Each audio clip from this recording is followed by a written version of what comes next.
So as you've already heard, my name is Heidi Fisher, and I am 38 years old, and I have major depressive disorder, and I have symptoms of anxiety.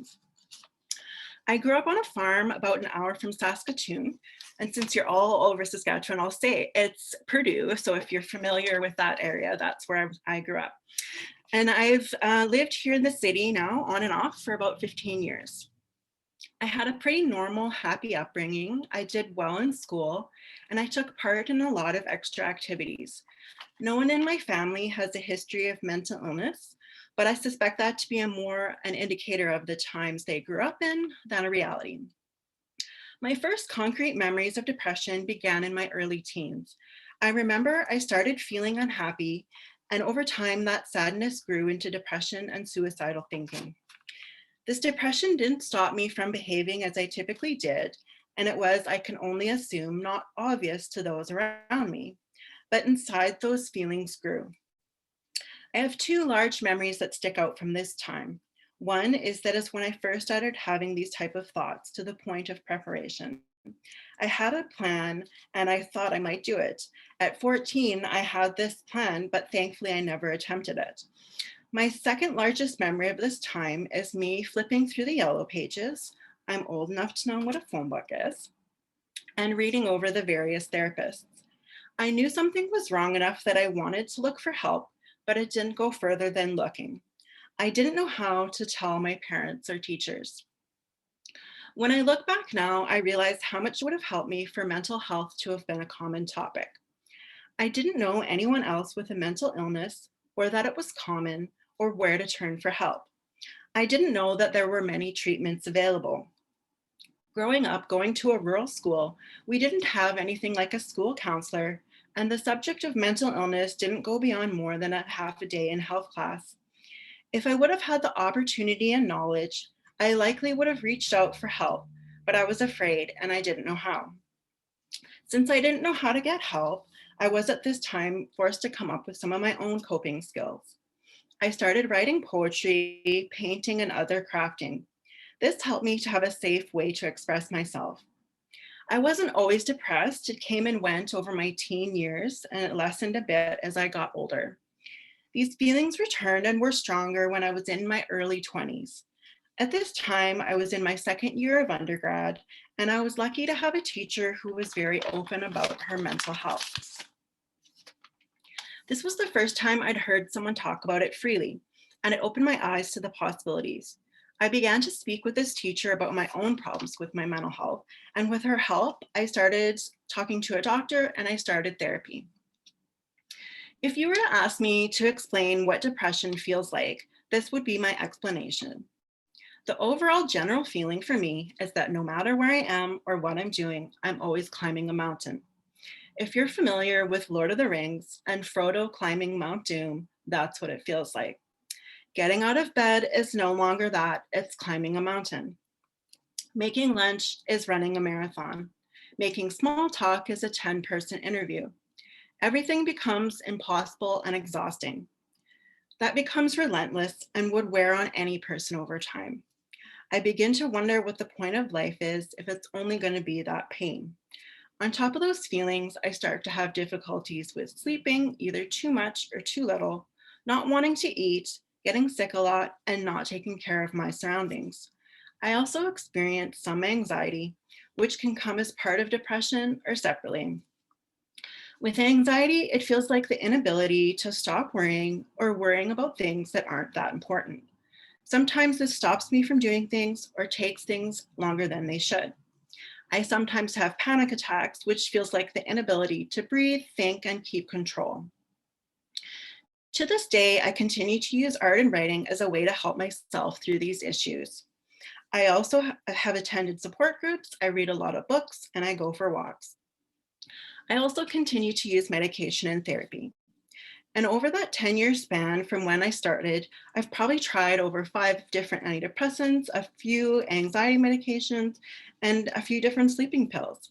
I've tried so many because sometimes they don't work, the side effects are too strong, or they stop working. I've seen around 5 therapists, and I also have a psychiatrist. I've always had a good relationship with therapy, and really have only changed therapists when I've moved or had a big life change. To me, therapy is a safe and supportive place. My biggest challenge was perhaps as the 2017 New Year started to roll in. During this time, my mental health took a pretty big nosedive. In February and January alone, I went to the doctor 5 times, working on changing doses and adding in new pills, but unfortunately, nothing was helping. I started to become desperate for relief, and I found myself again contemplating ending my life. But in April, I walked into the ER and was admitted to the psychiatric center, the plan being we could do a rapid changeover of meds. When people hear psychiatric center, they often imagine something out of the movies that's very dark and sinister. It's of course different for each person, so I can respect if someone felt they had a bad experience, but personally being there was the best thing for me. I view my time there as a positive thing. Over a 3-week period, they changed my medications, and I was lucky that it worked fairly quickly. I was able to rest in the safe environment as my body and mind got used to these changes. There was an art center I was happy to use, and I received some additional support, such as the psychiatrist. It's not to say things improved overnight, but in time they got better. After I was discharged, I found more or less by accident one of my biggest outlets. On a whim, I decided to start a mental health Instagram. I post whatever I want, stuff about how I'm feeling, things I do for self-care, if I'm having a bad day, stats, and reposts of other inspirational things. Much to my surprise, people have really responded to my page, and it grew from a few hundred followers to over 4,000. Having this page has been amazing for me. It gives me something to think about every day. I've been able to find other people with similar stories, receive and give support, and do some projects online as well as in the real world.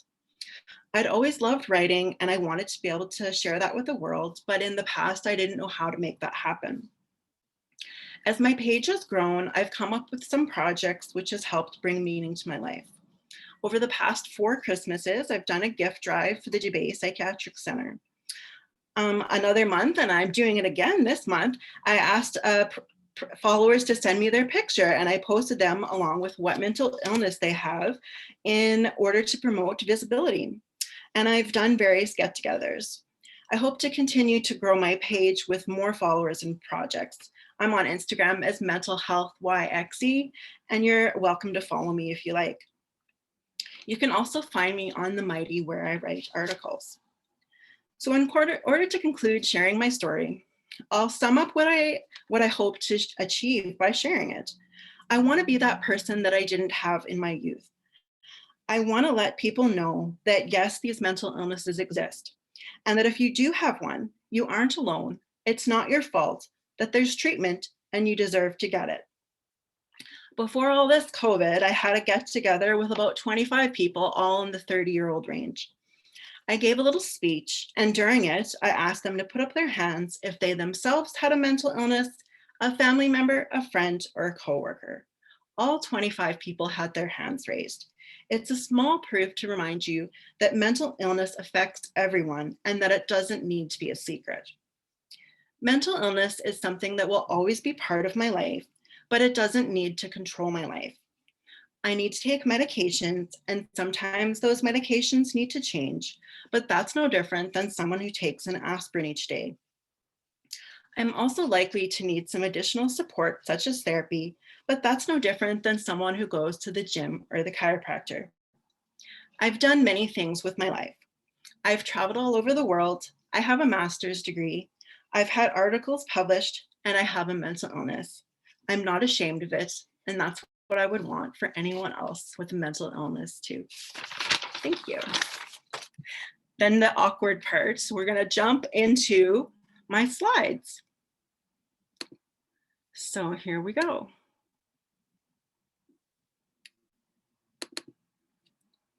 Okay, so that was what we were looking at when we started. And let's see here, there we go. Okay, so This is just my little intro in case you didn't catch at the start who I am.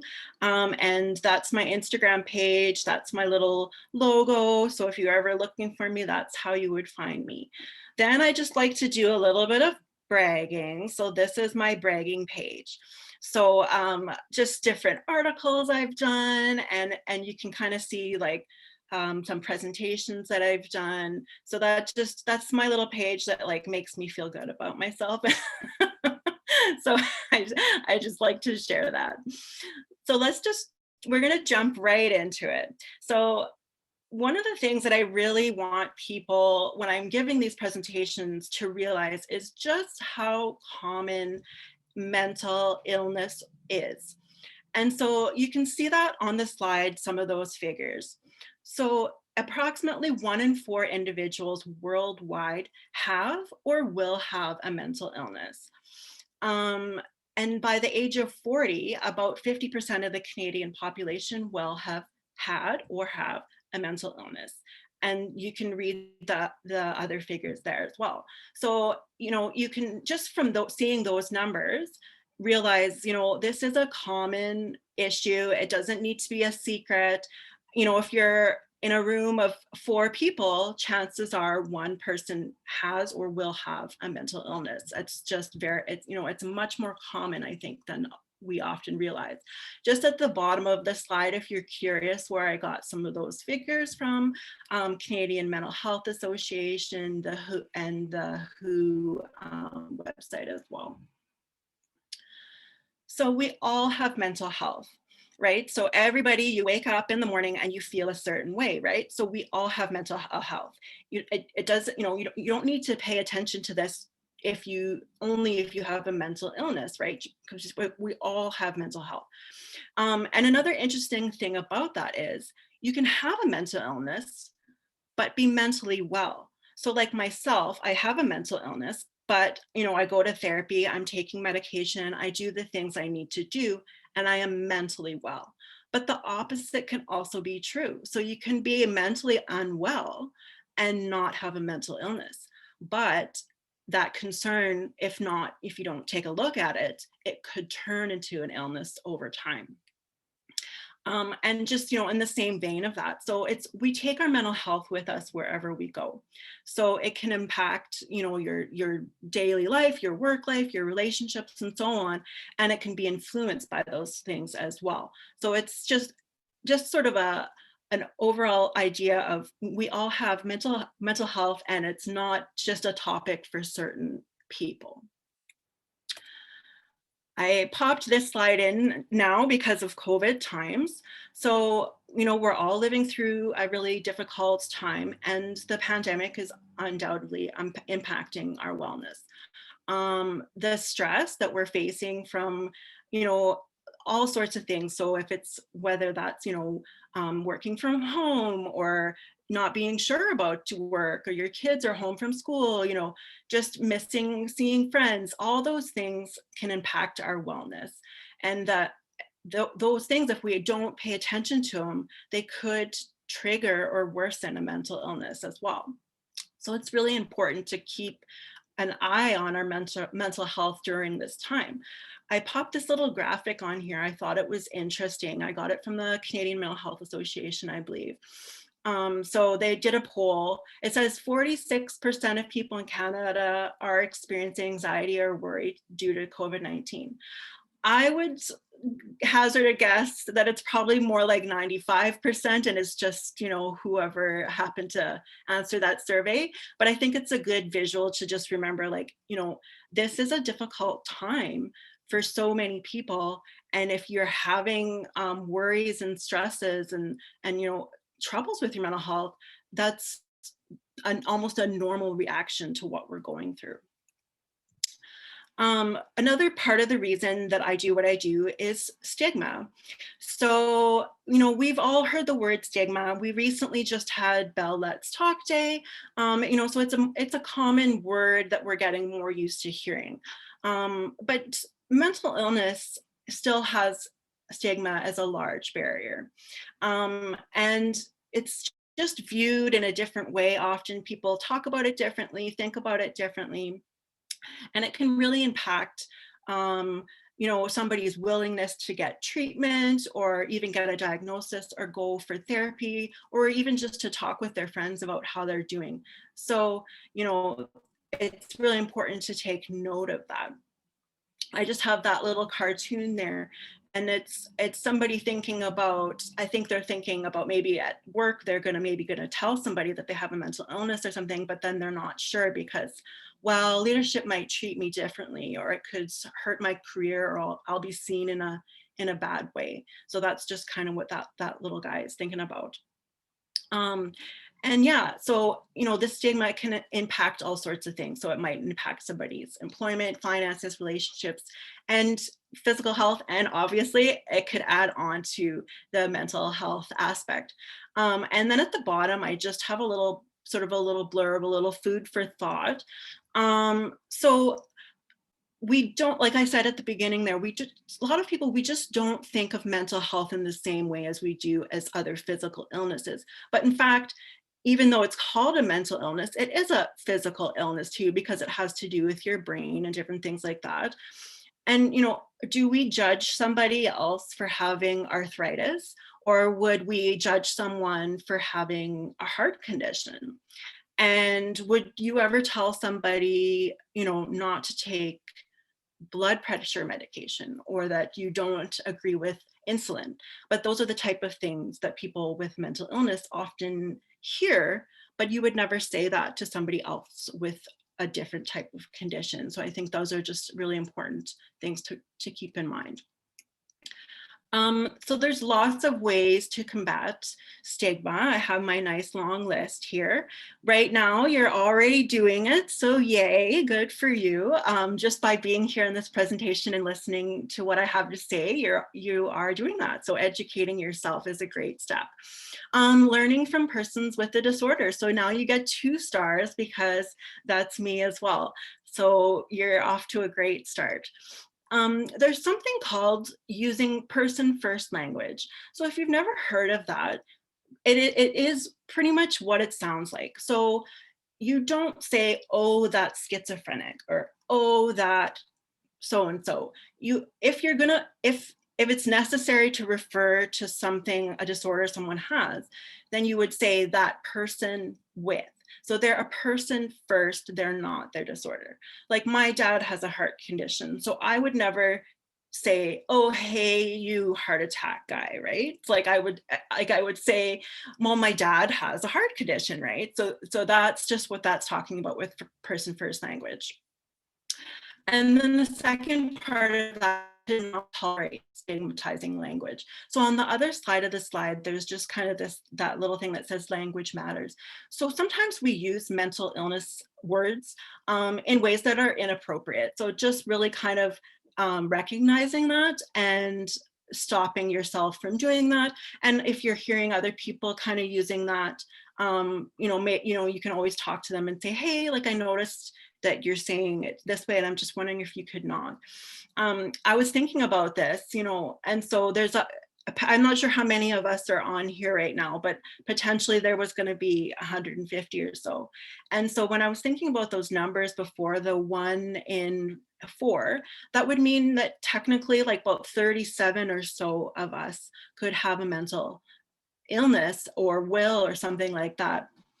And so it just goes to show you, like, you don't know who's in the room. And so just like always being mindful of the words that you use, because you don't know who you could be hurting, even just by saying something that in your mind seems innocent or that you don't mean in that way. Another thing to do is, really to think critically about the news and the media. It's very common, right? When you turn on the news and there's been something that happened and the person happens to have a mental illness, but they don't tell a news story about, let's say a bank robbery and the guy has diabetes. They don't mention that, right? So there's just certain aspects of the news and the media, and then same with movies, right? So the movies often portray mental illness and things just in ways that aren't true or, aren't appropriate.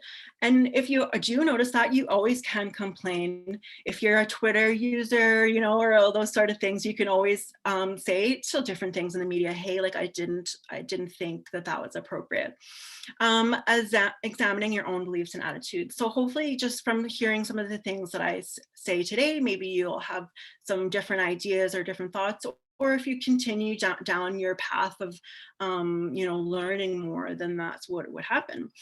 Treating mental health and physical health equally. So we talked about that a little bit already. And it looks like you're already doing the very bottom one as well. So 3 gold stars. So attend events, organizations. You might wear anti-stigma clothing, and there's all sorts of other things. So that's my slide on combating stigma. Alrighty, so we're gonna jump into where do mental illnesses come from? Why might that come up for someone? Excuse me. So there's kind of the big one is genetics. So very often it does come from your family, from your biology and your ancestors. So it's very common. So say if grandma had bipolar disorder, it could be 2 generations down, somebody has it again. Just the same as a lot of other conditions, like heart conditions often run in a family, or diabetes or something. So mental illness can run in the family. Another thing is the biology. So it could just be something in your body. It could be something in your brain. Just something, something physical within you that causes it to happen. The slide there, or the little cartoon there, it says, the title of my science project is My Little Brother, Nature versus Nurture. So if you think back to maybe if you were in a psychology class or some sort of health class or something, at some point you maybe heard those talks about nature versus nurture. So that's talking about, did it come from something within or something without? So, was it an experience that you had, or was it something that you were born with? So sometimes it can be either, it can be a combination. And the truth is, with science, right, they don't always know exactly everything as to why things happen, and they're kind of making guesses, I guess you could say. And then the other side of that is there can be triggers. So someone might have the genetics or the biology in them to have a mental illness. And I've heard some people talk about it almost like a light switch. So it's in them, but that light switch has been turned off. But then something happens in their life. So that's what a trigger would be. So maybe they have a really stressful life event. Maybe they go through some type of trauma, or they have major stress. And it's almost like that event, it's like it turns the light switch on and the mental illness can come out. Or if it wasn't in there, it could cause the mental illness. And then it can also just be like physical injuries or brain injury, those sorts of things. And I'll talk a little bit about this later, but drugs and alcohol can trigger mental illnesses as well. Especially with marijuana, it can trigger psychosis. Now, some people might use a substance and have psychosis, and then when they come off the substance, those effects go away. But for some people, it could trigger a psychosis that they don't come out of right away. So, there's just certain aspects of that to be careful about. And just my big little bold thing, mental illnesses are health conditions. So mental health is health. All right, so early warning signs of mental illness. So you might be thinking, okay, so how would I know if somebody, or myself or somebody I know, maybe has a mental illness? What should I look for? I kind of jokingly say, if you have a teenager or a teenager, it almost might sound like this is the teenager bad day, or something like that, of like, what would you look for, right? So withdrawal. So somebody who's normally very outgoing, like, obviously not these days with COVID or whatever, but say you knew somebody that they go to Tim Hortons every other day, or they go to soccer practice twice a week, that sort of thing. And now all of a sudden they're not doing that at all. Or even if it's somebody who's a little bit more introverted, but maybe they would go to the community event once or twice a month, and now they're not doing that at all. So that would be a signal, like, okay, chances are, like, maybe something is off. And then the more obvious ones would just be if they seem depressed, or if they seem like they're having mood swings or high anxiety. I think, like, we are, sometimes we think like, oh, I don't know, or I wouldn't know. But when somebody, that, especially if you know them, is a bit off, like, if you have a partner and they're a bit off that day, like, you would notice, or whoever else it might be. So that's kind of what that's talking about. For some people, it might be they have physical changes. So maybe, you're at work and you're having lunch, and you notice the last 2 or 3 days somebody hasn't had lunch at all, and there's no explanation. Then that seems kind of odd. Or somebody who's, there are some people who just are a bit on the sleepy side, but maybe somebody who isn't usually, and they've been coming to work sleepy, or they've been late to work a little bit, their energy is off. And then sometimes body language can be a really big indicator.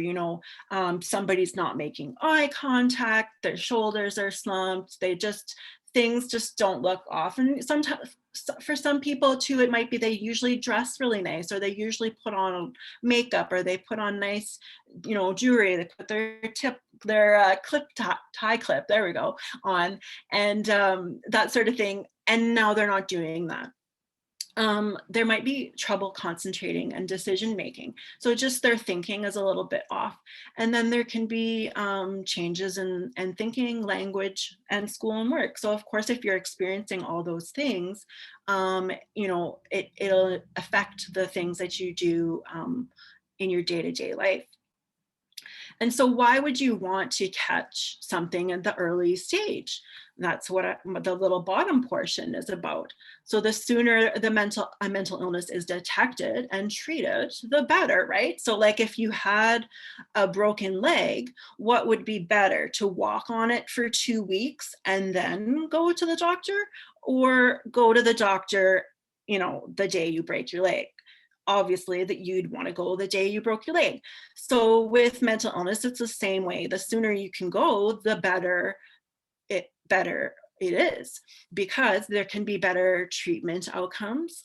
It can reduce your negative coping strategies. So, some people, they might use, their mood is bad, so they might use a substance to feel better, and that might work for them in the short time, but it could end up being a negative coping skill. So if they go for help right away, maybe they don't have to go down that route. It may, in fact, be more cost efficient. Maybe you don't have to go off work. Maybe, you're not spending as much money dealing with it later on. Less frustration. If you're feeling bad, you're going to feel frustrated. And two, somebody might be able to access accommodations earlier. So if somebody is struggling, say they can't get their schoolwork done, and there's usually, accommodations that are available. So those are sort of early warning signs of mental illness, any type of mental illness, I should add too. So here we go. We're going to jump into some of the main ones. So I'll get to a slide kind of a little bit later.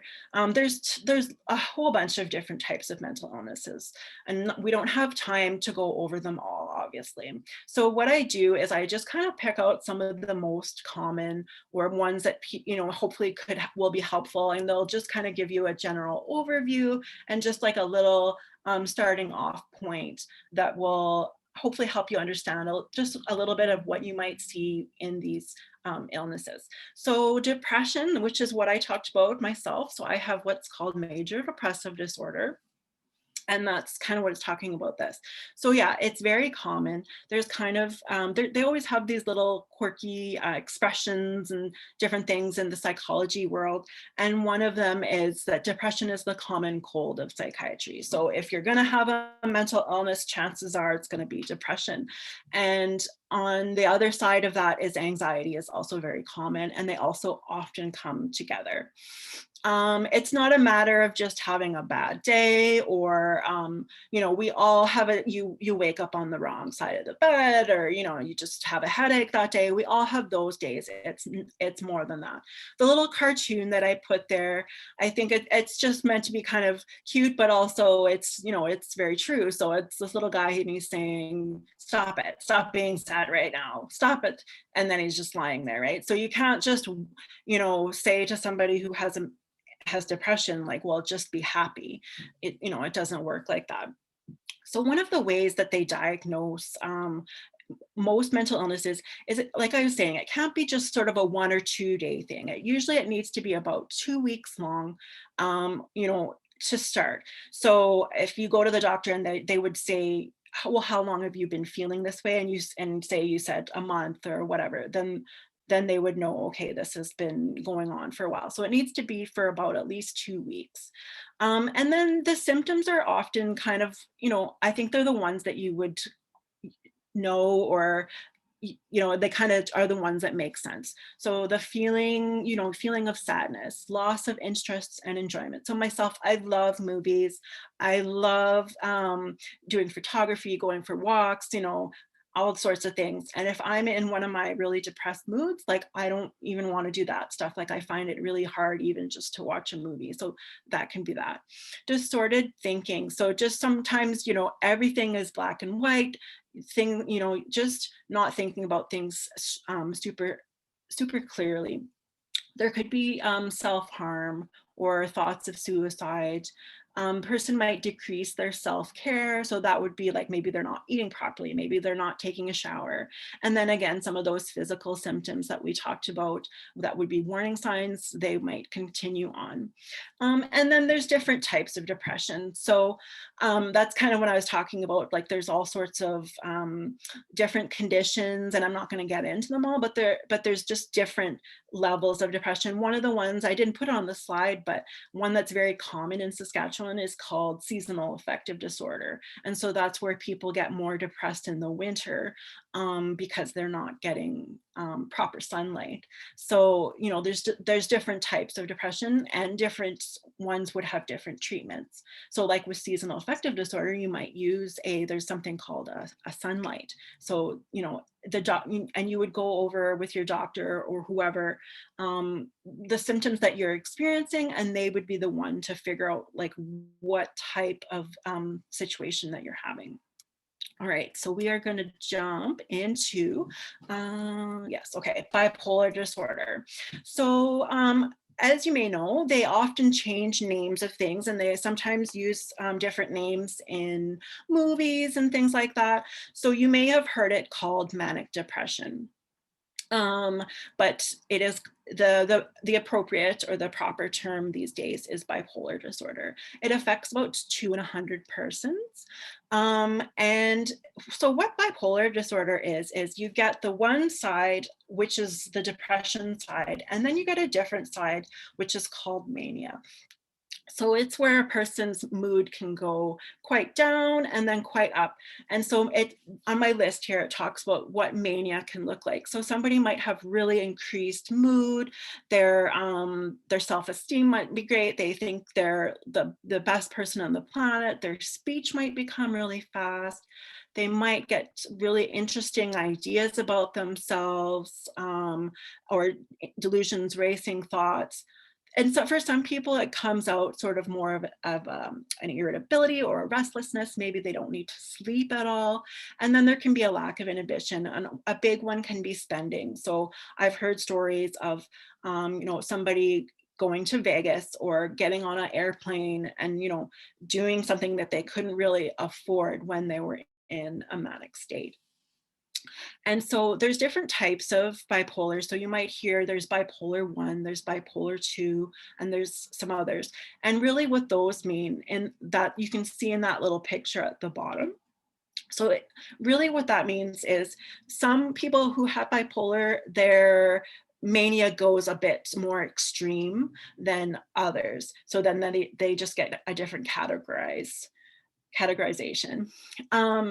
And there can be different types, like I just said, and there can also be some people, they might go days, weeks, or even years between episodes. So it's very varying for each person. And I know that I'm going over this really quick, but we only have so much time.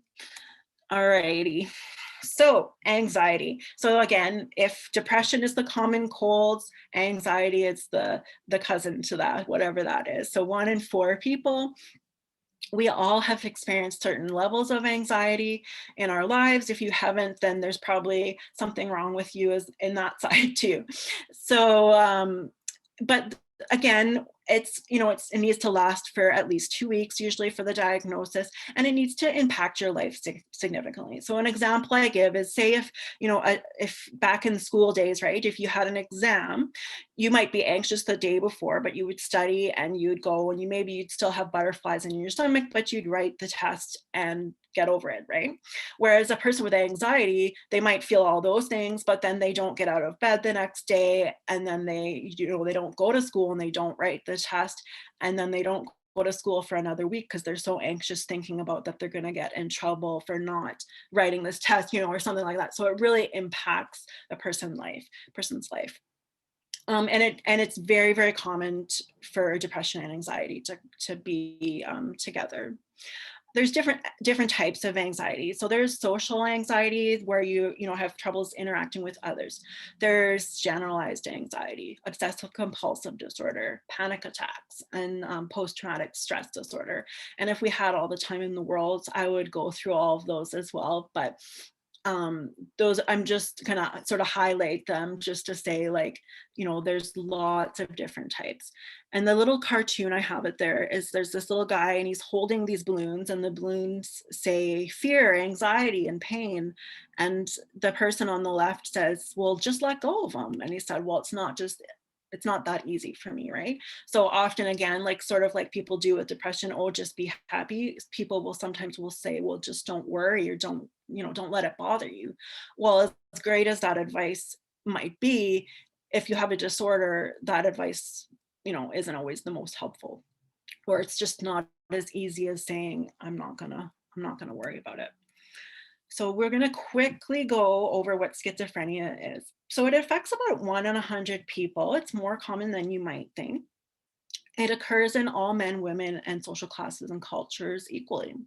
And it's a little bit different than other mental illnesses. Often other mental illnesses will start to develop for people, teenagers, 30 years, and schizophrenia can. But it actually often, even though my slide says 15 to 30, it often actually kind of comes out more in like the early 20s, mid 20s or so. So it's a little bit different than some of the other mental illnesses.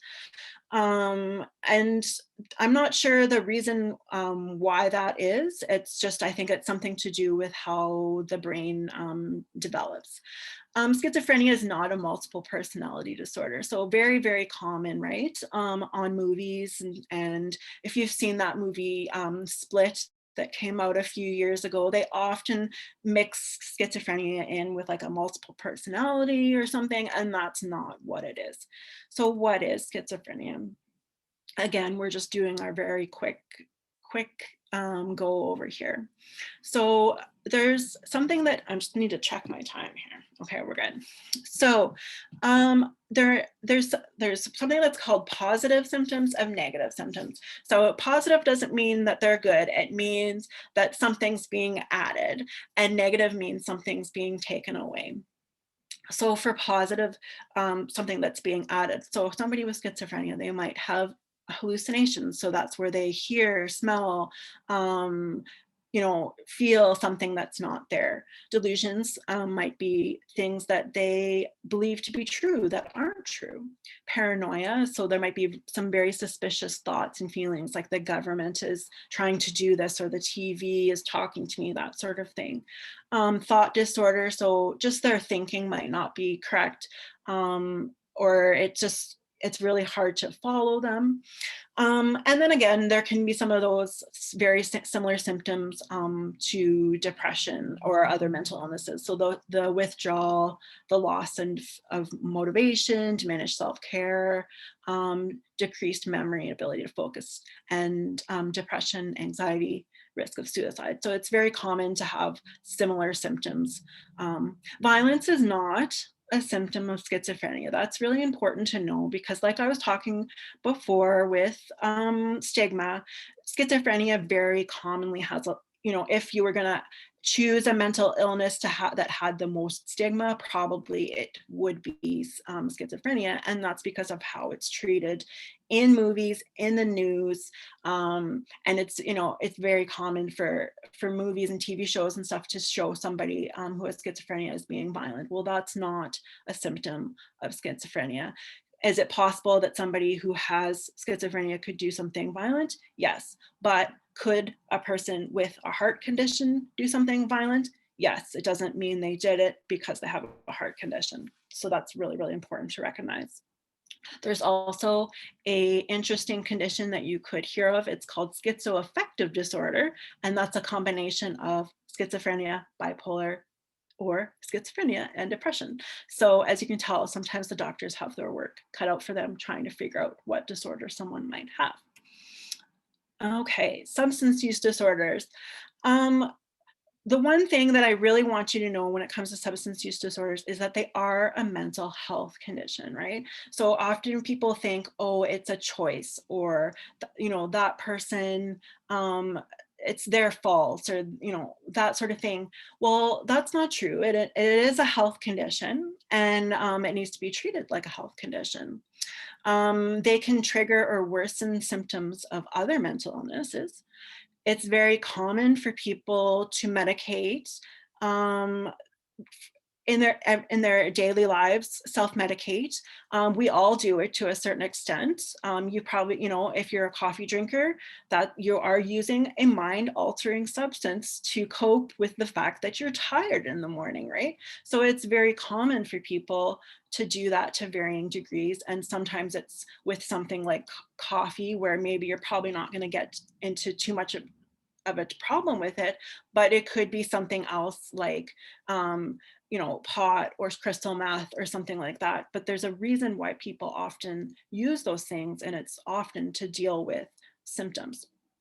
Having a substance use disorder, it can interfere with your relationships, thought, mood, quality of life. And it's important to treat mental health and substance disorders at the same time, because it makes recovery more likely. If somebody is using something to self-medicate from depression, and you treat you take away the substance but don't treat the depression, it's kind of like an interesting interplay, and it helps to treat both. Fun fact, I already talked about that, but coffee is the most commonly used and socially acceptable mind-altering substance. I won't go too into details on this slide, but this just is showing you there's all sorts of other conditions. So if I haven't mentioned it, it's not that it's not important, it's just that we only have so much time. And these two little squares at the bottom just show some, there's different categorizations that, they change the names of things. So sometimes things change, and that's what that's talking about. So how do you get a diagnosis for mental illness? The first thing you would do usually is you would talk to your family doctor. The reason behind that is not because you don't have to go on medication if you don't want to, but they might want to check some things, right? So like myself, or like I was talking about before with the seasonal affective disorder. So they might test your vitamin D, and chances are you live in Saskatchewan, your vitamin D is not great. And going on that vitamin might help. So they can test you for different things, and just to make sure, because sometimes various illnesses kind of look like one or the other. So you don't have to, maybe you're not ready or don't want to go on medication, that's fine, but you can still go to the doctor, because there are certain things they can check, like thyroid condition, blood pressure, all that sort of thing. Like I was already saying, sometimes figuring out what actual illness the person has gets a little bit complicated, and that's when they might refer to a psychiatrist or a psychologist. In other situations, you might go to the ER. If if somebody was in an emergency situation with their mental health, or you just were in a situation where you didn't know where to turn, you can always go to the ER, and they can kind of help you with that. And that the physical exam. So that's what I'm talking about with family doctors. So the family doctor, the ER, whoever, they could do that as well. So that's where they would be checking, do you have enough iron, that sort of thing. And they'll often take a family history. So like I mentioned prior, if they ask you and you say, oh, well, actually my aunt has such and such, that might be a clue to them,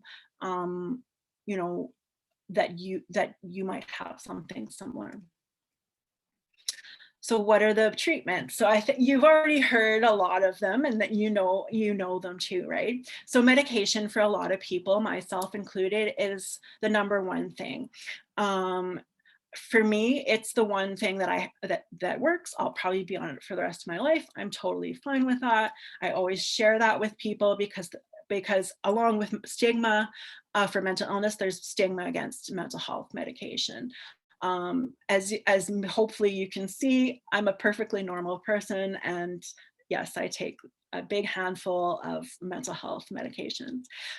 There's counseling and therapy. So I go to therapy, and there's online options, which is great, and which is double great these days with COVID. Then there's self-help groups, there's peer support, there's lifestyle changes. So some people, if they just sleep a bit better, if they get more exercise, maybe they need to avoid drugs and alcohol, then there can be some of the more alternative treatments. So maybe you need vitamin D, or you may need light therapy. Maybe you need art therapy or music therapy, or maybe you need pet therapy. So as you can see, there's so many different types of treatments, and what works for one person doesn't work for the next, so everybody has their own little combination that works, and what works for a certain time period might not work for another time period. And then you kind of go back to the drawing board and see what might work. This is just a little slide just to show that there are lots of resources in Saskatchewan, but the ones that I really want to point out to you are 811 and 211. So 811 is you may have heard of, it's the health line. So basically, if you have a Saskatchewan health card, you can call that number and they will help you. So whether that's, just needing information. So maybe you want to see a doctor about your mental health, but you don't know how to go about it, or you don't have a doctor in your town and you're just wondering where you should go, like they will help you with that. And they, you don't just have to, that line isn't just for physical health, it's for mental health as well. 211 is a resource finder. So it's a great little thing. There's a website, I think you can call it, there's an app, I think, and you just kind of pop in like what you're looking for, and it'll come up. And then just on the bottom there, I have all the other, a handful of ones. I'm assuming a bunch of us are prairie folks, so another really good one to know is the farm stress line as well. Canadian Mental Health Association is always a really great resource, and there's lots of them in different communities. So, but usually, honestly, if you just Google, mental health resources, they will come up. So that is that. So what my really big thing that I want people to know is that with ongoing treatments, recovery and wellness is possible for anyone with a mental health condition. I just popped that little slide on the bottom too of some of the ways that you can take care of yourself. I'm trying to be mindful of our time. So I kind of want to just let you jump into some questions if you have them. Hi Heidi, it's Nicole here. We've got perfect. really good questions. Some of them we got very early on, and you did address them during your presentation, which I think is basically the dream. This one I think was just really great. So if we can answer nothing else, I think this is a good one. Other than how are you feeling, what can I say to someone who's dealing with a mental illness to let them know that I genuinely care? Yeah, that's a really, really great question. So thank you. And I hear it's very, because when you see anyone, right, you just say, hey, how are you? And you say, I'm great, or whatever. So it's very common to have those kind of conversations and they don't seem quite genuine, or yeah, I get where you're coming from. I think sometimes it can be just taking it like a step further, like sometimes it can be like saying like, hey, I noticed lately, um, you've been seeming tired, or you didn't eat lunch the last day. So and I'm just wondering about that. So I think sometimes it can be just taking it that little step further. Other times, if depending on the relationship with that person, it can be just to, invite them to do something. So instead of just saying like, how are you doing, being like, hey, why don't we go for coffee, or do you want to come over for, well, I guess not during COVID, but you know what I mean, we can do a Zoom call or whatever, and let's talk about how you are, because I'm just wondering, hopefully that answers that question. I'm not sure what else. I think that does answer that question. I know that can be a tricky thing for people, and I do think a lot of people that are in this are in different roles too. So if we're talking about mental health in your workplace, it's a very different situation from a leadership perspective versus a coworker perspective, and Yeah. there's a lot of considerations there. I think like specifically from a leadership position, is that kind of going beyond the asking how are you the best thing that people can do Mhm. for their staff, or would you recommend that more for a coworker to coworker, peer to peer I situation? think it could go either way. I think part of that, if you're specifically thinking as in a leadership position, for some reason that was really hard to say. Um, it can be by leading by example, right? So maybe you have a bad mental health day and you tell your staff, right? Like, you know what, I'm going to stay home today, or I'm going to leave my Zoom camera off today because my mental health is a little bit off. And just by saying stuff like that, you can lead by example of like, oh, it's okay to say stuff like that. So that could be one way leadership could do something like that. I really like that. That's nice.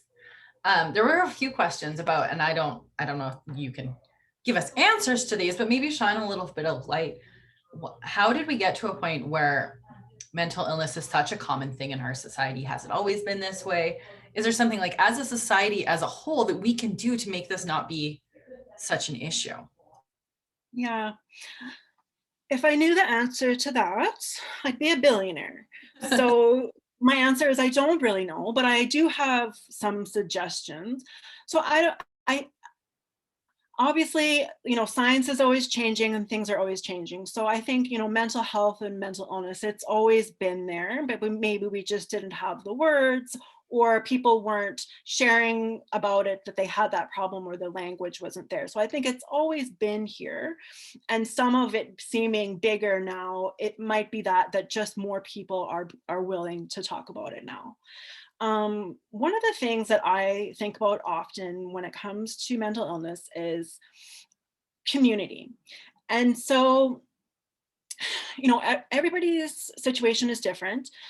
Smaller town or that sort of thing, maybe it's different than someone in the city. But for myself, growing up on a farm and living in the city, it's quite different, right? And maybe you don't, especially if you move somewhere new and all that, and you don't have the same amount of connection as you once did.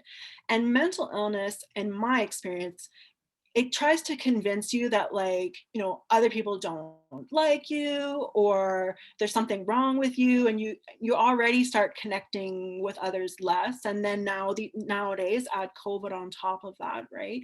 And so then there can be this thing of not enough community. So if if in my dream world of what could we do to make people better would be to have more community. So, and that can mean different things, right? So in your town, that might mean you have potlucks, or you have your farmers market, you know, or whatever, or at work, you have an intentional coffee group once a week, you know, just different little ways of doing it. But I think if I could give one little dream thing, it would be working on community. Okay, I like that. Yeah, I like to think of IBAS as a really good community, and I know it's for an industry and it's people's work, but I do get that sense of community from this group. So that is nice. We do have some more specific questions that I really appreciate everyone's Q&A and questions in the chat. I don't think we're going to be able to get to some of the more specific things that require quite a bit of explanation. So just a reminder to everyone, we're going to make this available on the login portion of the IBAS website. If you can just give us a couple days to get that sorted out. We know that not everyone's staff was able to be on the call today. And you want them to be able to see this because this was absolutely fantastic. We're going to make that available for everyone, and we'll have it up for a certain period of time. In addition to that, some people have asked for some specific resources. I will go and pull some information from the resources that Heidi provided on that slide. And we do have some information from organizations available at IBAS that we've been rounding up as part of the Brokers Care campaign. And if anyone would like to hire Heidi for anything, please reach out to us. We have her contact information. She was fantastic to work with. We're very lucky to have her here today. And just thank you everyone so much for joining us. This was the first event for the annual charity campaign for Brokers Care with a focus on mental health in our province. And I think the campaign already means a lot to a lot of people. So thank you so much. Kyle, did you have anything to add? I do not have anything to add because Heidi, you left us with a lot of points to think about for ourselves, for our coworkers, for our family members, for our community, and just keeping an eye out for one another, you know, like putting your arm around each other virtually, if you will, and just to kind of keep everybody connected. And I think that's a big one, is connectivity has just dropped off. So anyways, yeah, I got nothing more to add. That was fantastic. We appreciate your time, Heidi. We appreciate you and your thoughtfulness and your insights in sharing with us today over our lunch hour. So hopefully we can connect again soon and provide some more resources to our membership. Perfect. Yeah, thank you so much for having me. I really enjoyed speaking to you all. Yeah, you can always find me on Instagram, Mental Health YXE. I have a website of the exact same name. And if you did have a question that didn't get answered and you really want to ask me, I don't mind. So you can find me on one of those platforms, and you can ask me there as well. Awesome. Thank you so much. Thanks, Heidi. Appreciate it. Thank you all, membership. See ya, IBAS. Thank you, membership. We'll talk to you soon. Bye. Thanks so much.